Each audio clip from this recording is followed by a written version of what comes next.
माँ दुर्गा के 9 रूप सिर्फ देवी के नहीं, बल्कि हर स्त्री के जीवन के 9 पड़ाव हैं। पहला रूप शैलपुत्री। ये रूप है एक बेटी के जन्म का, जो अपने पिता की पहचान से जानी जाती है। दूसरा रूप ब्रह्मचारिणी।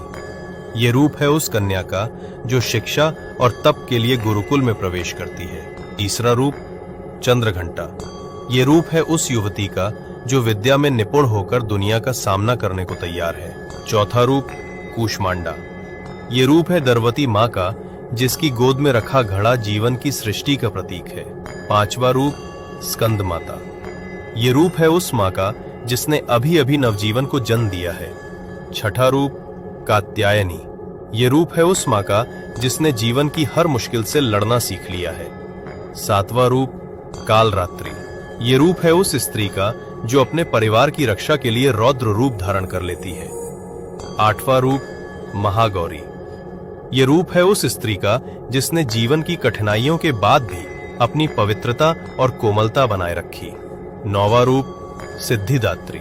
ये रूप है उस स्त्री का जो अब संपूर्ण है, परिवार, समाज और खुद के लिए शक्ति का स्रोत बन चुकी है। माँ दुर्गा के ये 9 रूप याद दिलाते हैं कि हर स्त्री खुद देवी है।